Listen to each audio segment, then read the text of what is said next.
There's only 21 million Bitcoin ever, and therefore price only go up. Bitcoin go up.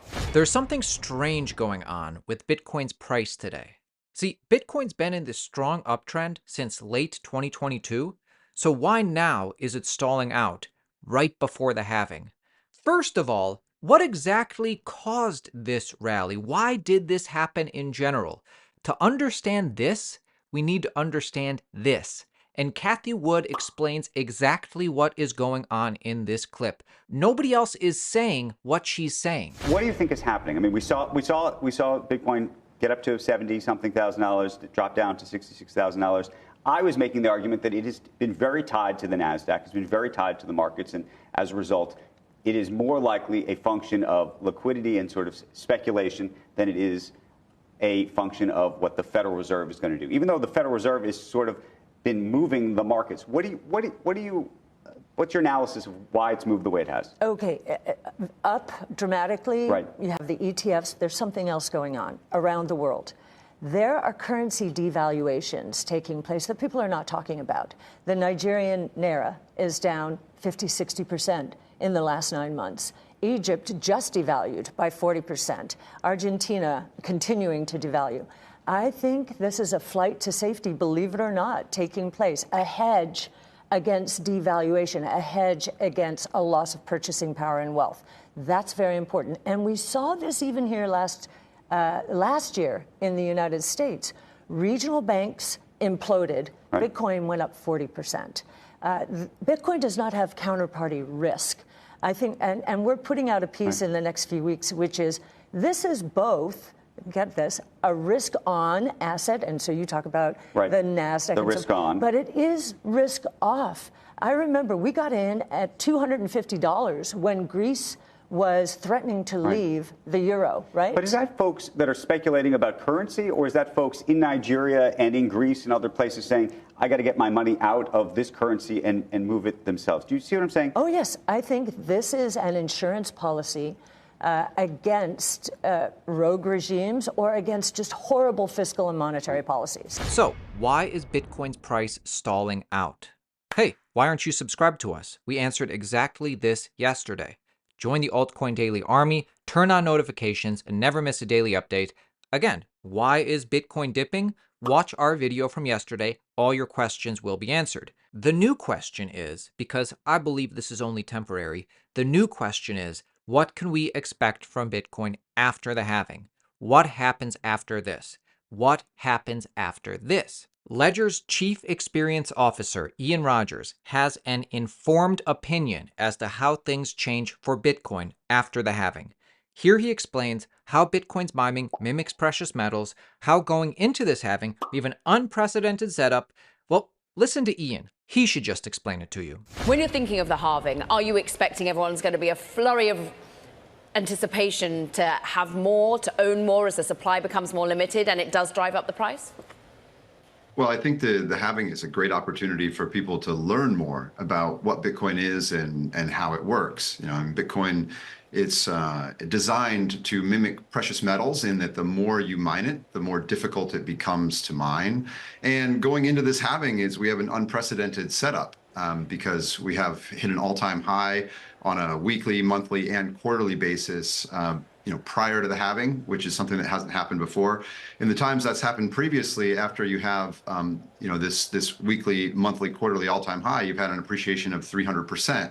Right. So, the setup of the halving is interesting because it's a financial endeavor for the miners, and you can learn a lot from watching what the miners are doing going into the halving. And they've been investing, so they've obviously been betting their businesses on the price of Bitcoin going up, and it looks like they're about to win their bet.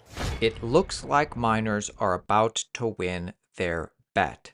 But what happens to miners after this? What happens when it becomes 50% less profitable for them to mine Bitcoin? See, right now, about $32K is their break-even cost. After the halving, their break-even will be $64K. Supply and demand dynamics are in full effect for Bitcoin after this.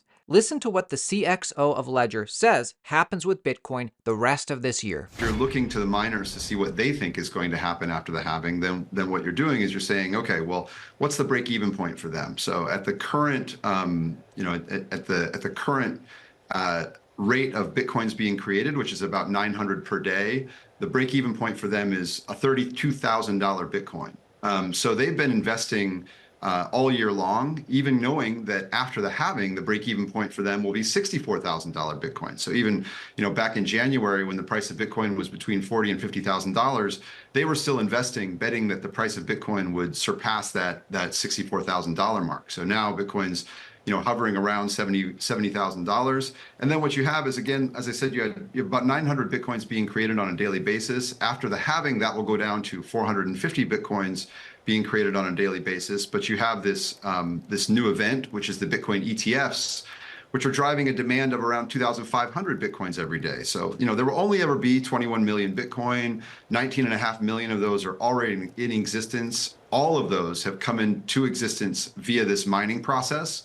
And if you just look at the supply side, we've had kind of a we've had this demand that's been created by the ETFs, and then now you're about to have the supply shock of the halving. So I think it's very simple supply and demand, and also now Bitcoin's been around for 15 years. So it's been hardened, and we've had a long time to look at it, and we've looked at these cycles many times. So there's no guarantee that the past will predict the future. As I said, we've never had this all-time high in advance of the ETF. In advance of the halving. The ETF is a new way to buy Bitcoin. So there's a lot here that's unprecedented. But we're definitely looking at past cycles to try to predict the future. We've never had a setup like this before. So is Bitcoin just destined to go up forever? Obviously the market goes in ebbs and flows. There will be months where nothing happens, and then all of a sudden.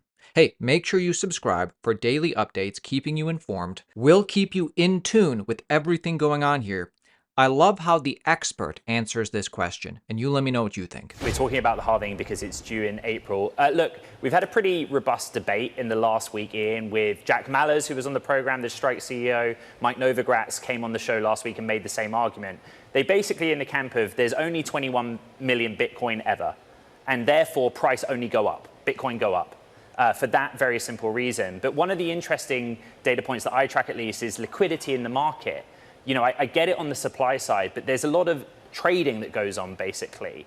Are you in the camp of only 21 million Bitcoin ever, so it only go up? Well, I'm in the camp of we lead digital lives, and we will have digital ownership in our digital lives. And there is a new invention here. I think this is what people often kind of overlook. They look at only the speculative side, but I've been working on the internet since the early 90s, and I did digital music for 20 years, and I was a big part of the fact that you no longer own your music collection. You rent it.